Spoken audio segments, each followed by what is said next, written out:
पिछले भाग में हमने देखा कि माधव को मालूम होता है कि उसकी माँ अभी मुखिया हॉल में है, इसीलिए वह तेजी से मुखिया हॉल में आता है। वहीं इसी वक्त दो गार्ड्स ने उसकी माँ गीता जी को दो तपाद मर देती है, जिससे माधव को बहुत गुस्सा आता है। उसने उन गार्ड्स को वहीं पर सबके सामने ही मर देता है, जिससे दूसरा बुजुर्ग बहुत ज्यादा गुस्सा हो जाता है और वह उस पर हमला कर देता है। अब आगे अभी वह कुछ समझ पाते कि अचानक से माधव उनके सामने प्रकट हुआ दूसरे बुजुर्ग को भी लगा कि देव अचानक से टेलीपोर्ट हो गया है। उन्होंने अपने आप को संभाला, मगर अब तक बहुत देर हो चुकी थी। अचानक से माधव की मुट्ठी उनके हाथ से टकरा गई, जिससे वहां पर सब कुछ शांत हो गया। यही नहीं, केवल एक कर्कश आवाज सुनाई दी और एक हल्की सी खुनी रोशनी थी। दूसरे बुजुर्ग का सुनहरा ईगल पंजा हवा में ही रुक है। वह कुछ समझ भी पाता कि अचानक से वहां पर हड्डियों की आवाज दोबारा से आ गया, जिसके कुछ ही वक्त के बाद पूरे हॉल में दूसरे बुजुर्ग के दर्द भरा आवाज गूंजने लगी। माधव ने एक ही वार में उसके हाथ को तोड़ दिया। ये सभी के लिए हैरानी की बात थी, क्योंकि माधव की आत्मा सागर बर्बाद हो चुका, उसके बाद भी वह कैसे वार कर सकता था और अपने से एक स्तर ऊपर के योद्धा को घायल कर सकता था।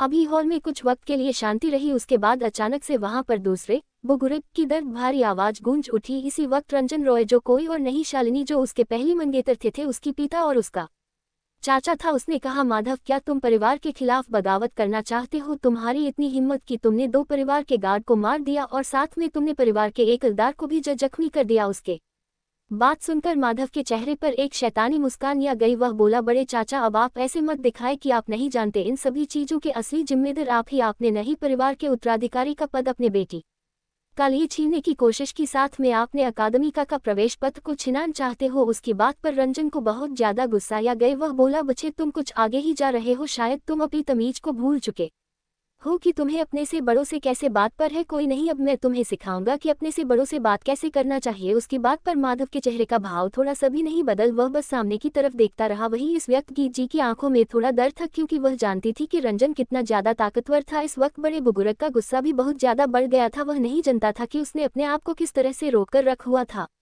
उसी अभी वे लोग अभी बहस कर ही रहे थे कि वहां पर एक ठंडी आवाज गूंजी, शांत। उसके बाद सबकी नजर शालिनी पर पड़ी। रॉय परिवार के लिए किसी देवी की तरह थी। उसने एक बार माधव की तरफ देखा। इस वक्त उसका चेहरा बिल्कुल सख्त और ठंडा था। उसने, माधव तुम इस वक्त बात को क्यों बढ़ रहे हो? ये मामला शनत है, तुम इस वक्त एक बेकार आदमी में बदल चुके हो। क्या तुम्हें लगता है कि तुम इस परिवार के उत्तराधिकारी बनने के लायक हो? मैं शालिनी रॉय तुमसे वादा करती हूँ कि अपने पुराने दोस्ती को देखते हुए मैं तुम्हें कुछ स्प्रिट स्टोन दे सकती हूँ, जो तुम्हारे लिए बहुत उपयोगी हो सकता है।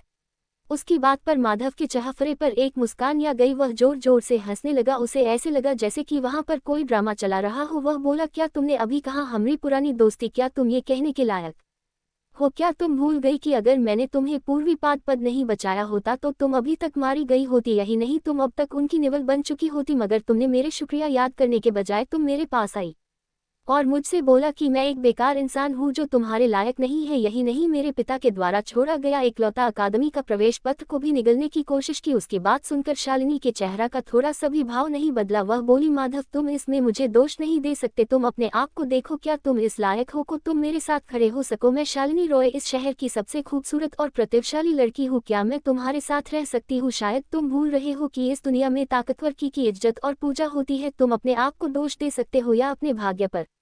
शालिनी को बात पर माधव के आंखों में अपने पहले जन्म का वो यादें आने लगे, जब शालिनी उसके पास आई थी और उसने उससे कहा कि माधव अब से हम लोग एक साथ नहीं है और मैं किसी कचरे के साथ ना ही रह सकती जो सही से कल्टीवेशन भी नहीं सकता। उसकी बात पर माधव को बहुत ज्यादा झटका लगा था। वह उससे बोला, शालिनी तुम ये क्या बोल रही हो? हम दोनों एक दूसरे से प्यार करते हैं, तुम ऐसे कैसे हमारे रिश्ते को तोड़ सकती हो? उसकी बात पर शालिनी के चेहरे पर एक शैतानी मुस्कान आ गई। वह बोली, क्या तुम्हें सच में लगता है कि मैं तुमसे प्यार करती? अगर मार्शल आर्ट में तुम्हारी उच्च प्रतिभा और रॉय परिवार के उत्तराधिकारी नहीं होते तो क्या मैं तुम्हारे तरफ देखने की भी जरूरत करती? उसकी आंखों में एक उपहास था जिसे माधव कभी भी भूल नहीं पाया, और वही वजह है कि उसने किसी भी लड़की अपने इतने पास नहीं आने दिया था।